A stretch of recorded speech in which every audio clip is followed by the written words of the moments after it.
Making headlines tonight, restaurants and bars welcome the curfew change. Barbadians seeking booster shots are opting to mix vaccines. The tourism minister responds to a viral video venting about the inability of taxi drivers to secure jobs at the port. And in sports, Coach Simmons finds alternative training methods as the Windies lose another day to rain. Broadcasting from our studios in the Pine St. Michael, this is CBC NewsNight, starting now.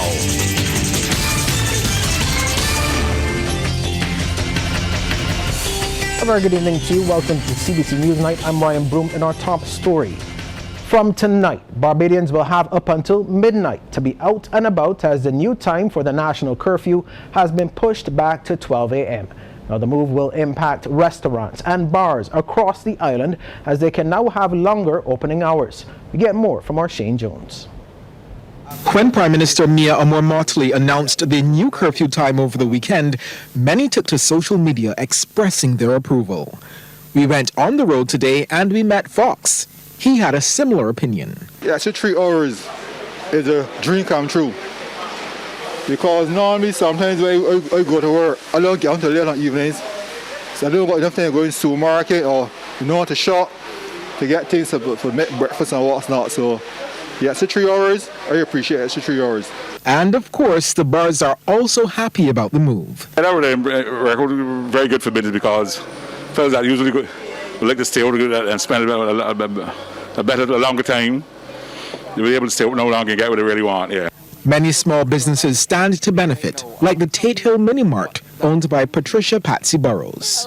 Means maybe you get a bit more sales by opening a little later. Not that I'm going to open up to 12. I will close off before, but it should bring in some more sales. Some of the bigger restaurants like Buzo are also thankful for the extra time. General Manager Danny Mansour told us the 9 o'clock curfew posed several challenges. It was almost as hard, if not harder, than being actually locked down or shut.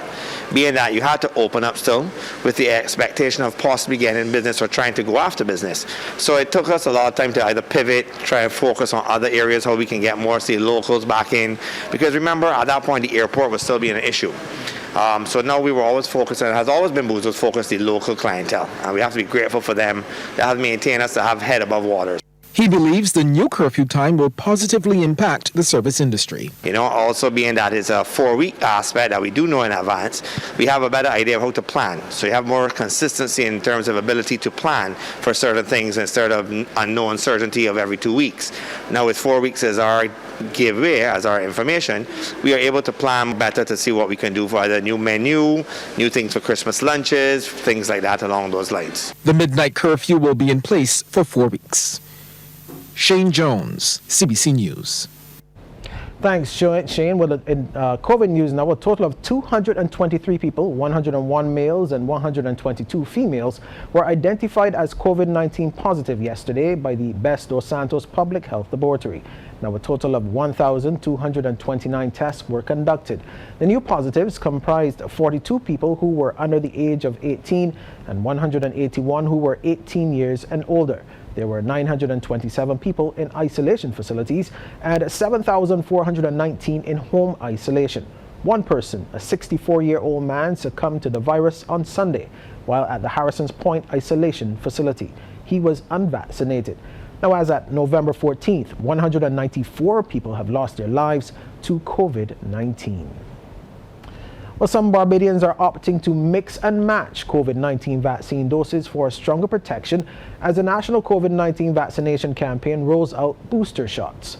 Now, co-coordinator of the campaign, Dr. Elizabeth Ferdinand, says while mixing and matching vaccines doses is a personal choice, many Barbadians are consulting their primary care physician to make the best decision. We are having a mixture at the moment. Some are staying with the original vaccine that they had, and some are mixing. I can't give you the exact number, but it's, a lot of the times people who mix say they've called their doctor, and the doctor suggested that they should mix. So it's up to the choice. While new studies show mixing the two types of vaccines gives an individual a more robust chance of fighting COVID-19, Dr. Ferdinand explains it is still unclear how long that protection will last. We're at the cutting edge at the moment.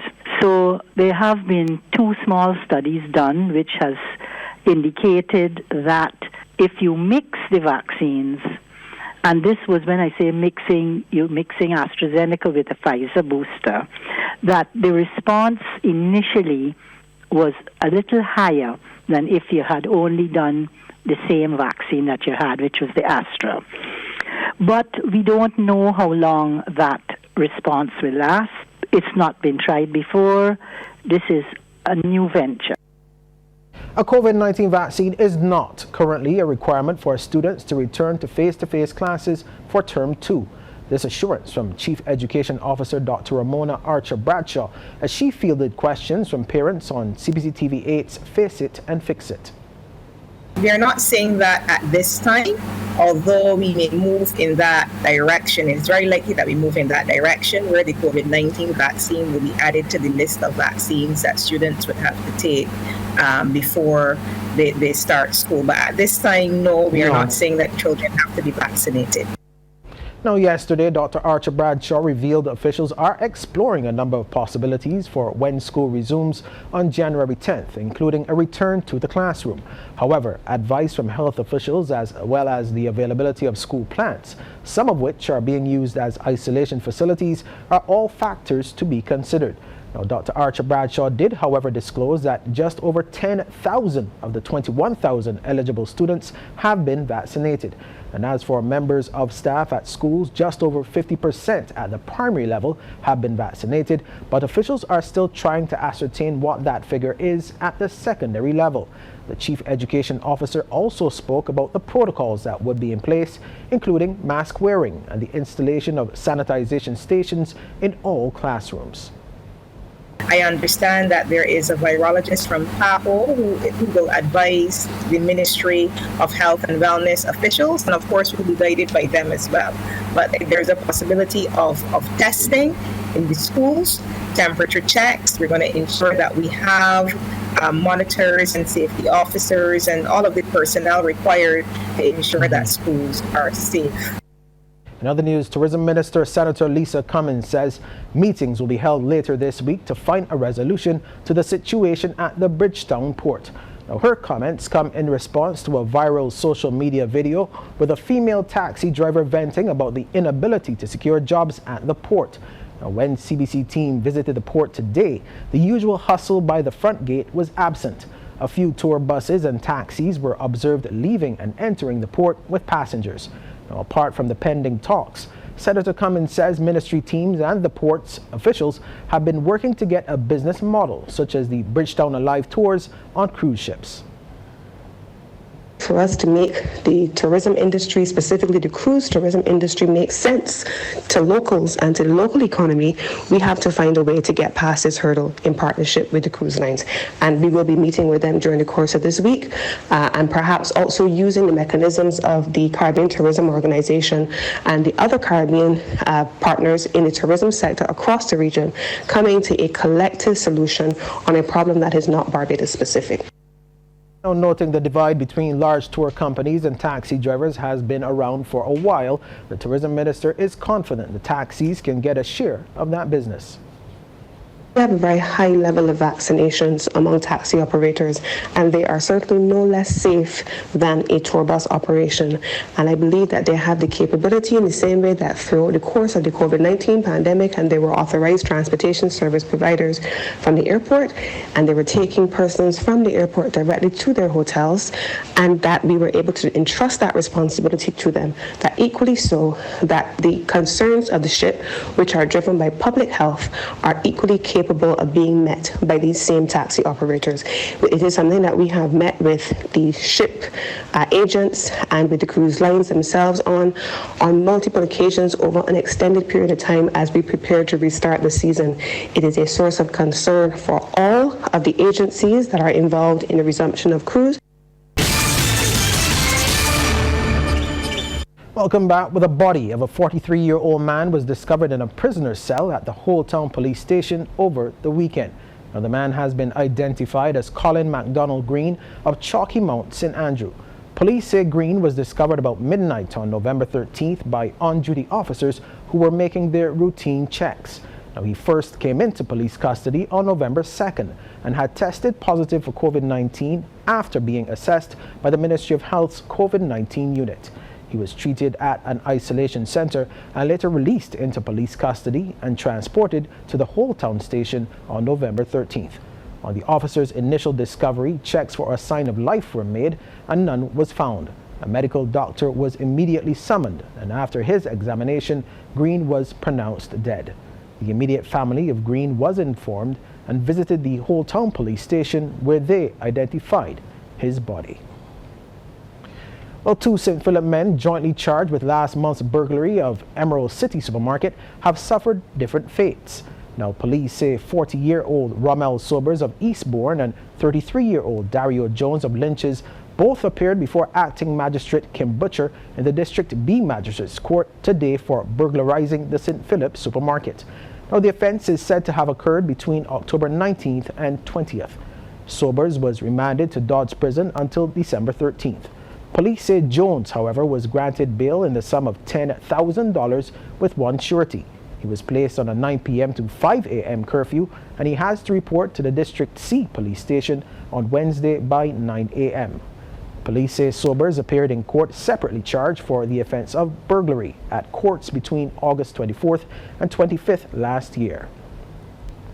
Meanwhile, a Christchurch man has been remanded to Her Majesty's Prison at Dodds on a number of charges, including gun and ammunition possession. Police say 30-year-old Dario Taylor of Gall Hill appeared in the District B Magistrates Court today before acting magistrate Kim Butcher. Now, he was charged for possession of a firearm, possession of ammunition, and breaches of isolation. Lawmen say these offenses occurred on November 5th as a result of a police operation in the Water Street, Christchurch area. Taylor is expected to reappear in the Oistins Magistrates Court on December 13th in relation to the gun and ammunition charges. Now, in relation to the breach of COVID isolation charge, Taylor is expected to appear in the District C Magistrates Court on December 15th. Now, while the authorities are doing their utmost to get locals into the habit of garbage separation and recycling, some have been abusing the bins just 1 month into the initiative. Our Wendy Burke spoke with Carl Padmore, Public Relations Officer at the Sanitation Service Authority, about the misuse which they are aware of and are asking that householders just be patient. The recycling bins are still being rolled out through the country. But with the initiative started some 5.5 weeks ago, already abuse is being seen, and the authorities are aware.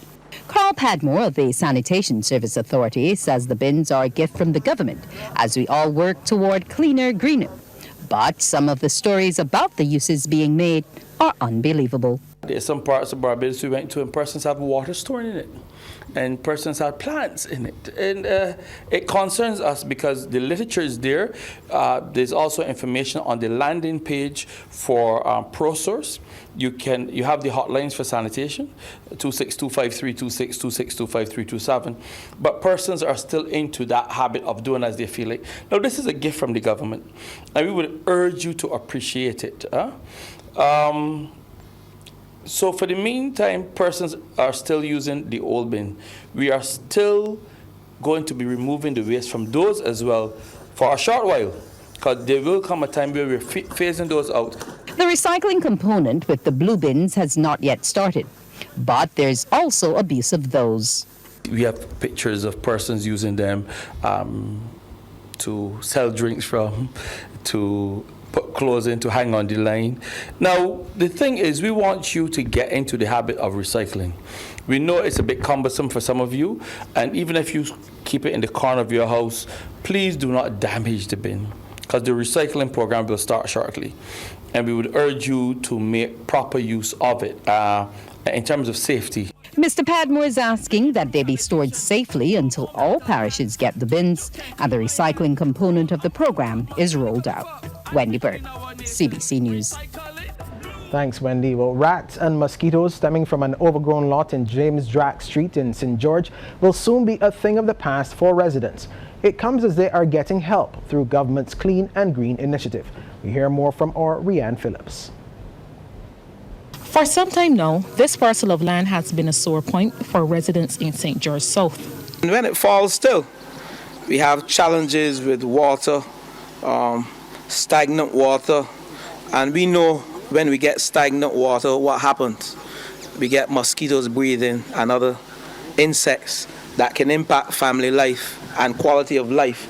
And when I came to this village some years ago, and I walked through and I touched the 51 houses, this was the major challenge among everyone. But now, it's getting a facelift through the Clean and Green program. With the help of the NCC, we would clear the area first of all of the trees, debris, and then after we do that, we will put in a plethora of fruit and shade trees because the ministers lucidly explained the importance of planting trees around each and every constituency. After we do that, we will put in some benches and make it a full recreational space for the residents to enjoy. The only way we will get those temperatures down and remain on course as part of our Paris arrangement and our signatory to our Paris agreement is if we plant trees. It is something called the green carbon sink. Our ability to plant trees will basically save every single child in this country life and the unborn one too.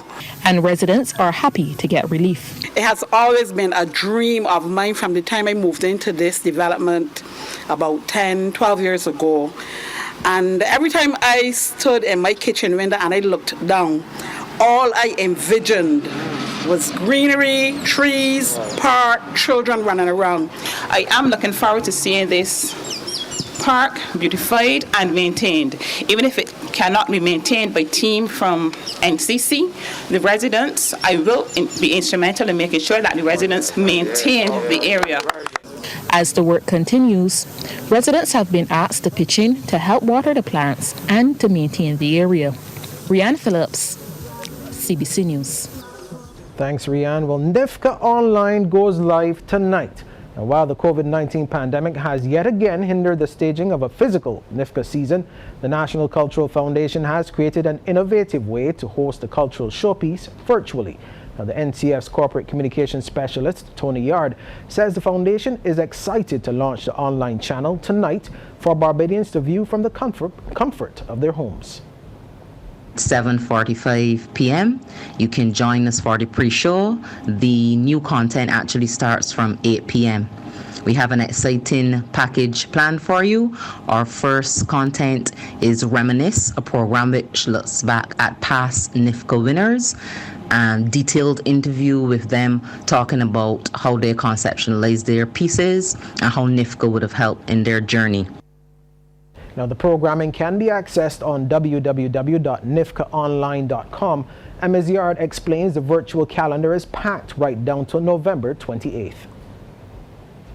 We have exciting programs planned in all our disciplines: culinary arts, literary arts, theater art, visual arts, music, and of course dance. Now for a first look at sports, and we head over to the sports studio and say good evening to Amory Burke. Amory, what's up with sports? Well, good evening to you, Ryan, and I have some cricket news to start. There was no play again for the West Indies men, as for the second straight day, rain killed any hopes of play in their 4-day warm-up fixture against the Sri Lanka A team in Colombo. Head coach Phil Simmons says they have used the time off the field wisely as they prepare to take on the Sri Lankans in a 2-test series at the Galle International Cricket Stadium from next week. All we can do is go in the indoor nets. Today we were lucky we got about half an hour out on one of the pitches that was there, but you know, you can't do anything about it.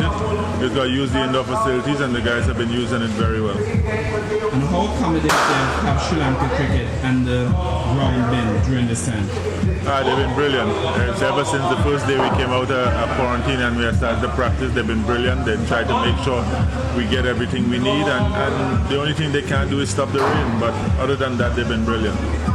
So do you consider this a major disruption to your preparation for the series? Well, I wouldn't say major, because it's not like we're not practicing and the other team practicing. So I think the guys come with a certain amount of confidence from the 2 games they played at home before the team has traveled. So I think we're riding on that right now, and we're getting the little top-ups that we need. So I wouldn't say it was major. It's a disruption, but I wouldn't say it was major. Do you think the players are a little bit disappointed to not be able to get that match practice in the conditions? Yeah, well, I would hope they will be disappointed, because you want to play out there, you want to go out in the middle and bat for a long period of time, and the disappointment must be there. What areas are you still trying to fine-tune ahead of the first test? I think when you come to a new place, you have to fine-tune everything. I think you have to get the pace you want to play on the wicket as spinners. You know, the way you want to bat these wickets down here is a little bit different to the Caribbean. So, you know, you have to fine-tune everything. But, you know, mentally you have to make sure that you're ready for the challenge. And I think that is the only thing we have to do right now, as in, you know, there's no chance to play the game, but mentally you got to make sure you stay focused. Now, November 30th has been earmarked as the date for an island-wide knockout road tennis tournament, which will involve both senior and junior players. This assurance from Minister of Sport Dwight Sutherland, who views the indigenous sport as important to Barbados' economic framework. We'll be playing road tennis across the length and breadth of Barbados as we celebrate independence. It will be a knockout tournament that will be played in all 30 constituencies. Cabinet has agreed and have allocated the funding. First prize will be $1,000 and second prize will be $500, both in the male and the female category. But that's not all. We have juniors as well on that day, from age 7 to age 16. And you know, we have some 10-year-olds that are good, and we have some 16-year-olds that are excellent tennis players as well. And they will receive a small fee. We don't want to get into the high payment of fees for our juniors, because we want them to understand that they have to have that discipline with this indigenous sport to take it beyond. So we don't want to be offering $1,000 to these young people, but we will give them something. I think the prize money is $150 for the winners. Minister Sutherland, who says the plans are also in the works for marketing the sport in the U.S. and as far as Dubai in 2022, added that come early next year, another island-wide tournament will be on the hot heels of the knockouts.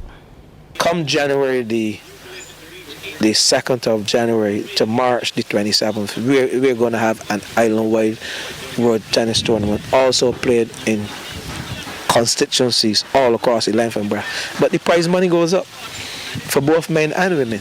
The first prize will be $20,000, second prize will be $10,000, and players down to the quarterfinals will receive as high as $2,000.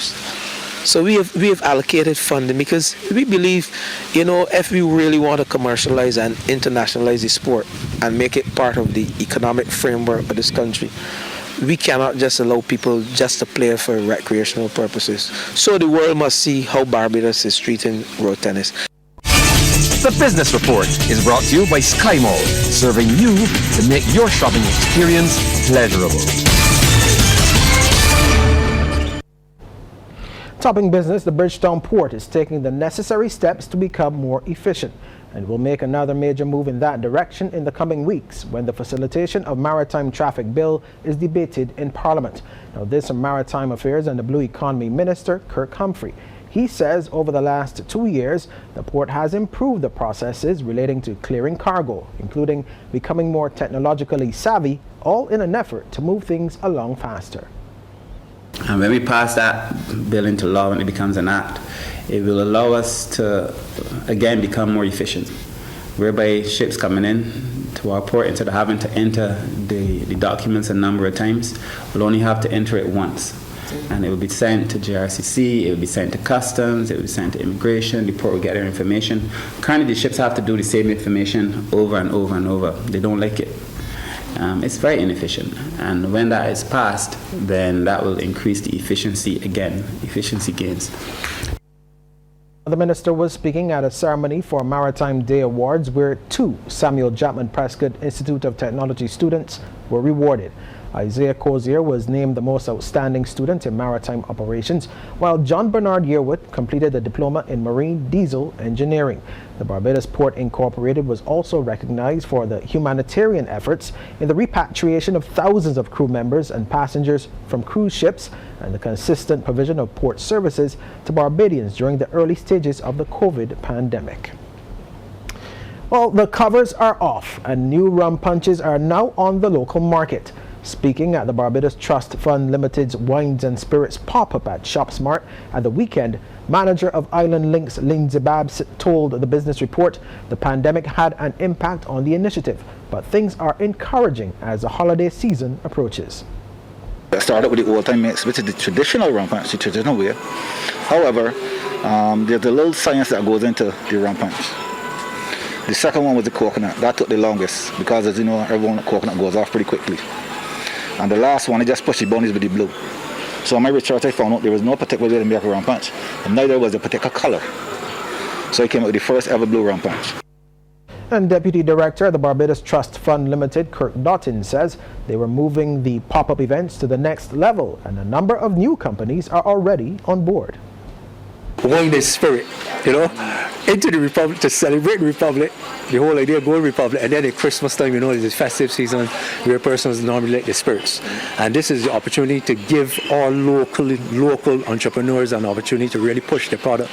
To, as I said, we're sampling, but to get the necessary feedback from the clientele to really improve for the future. Well, it's time for a second look at sports. We head back over to the sports studio. Welcome back, Amory Burke. Amory, you said have some golf for us.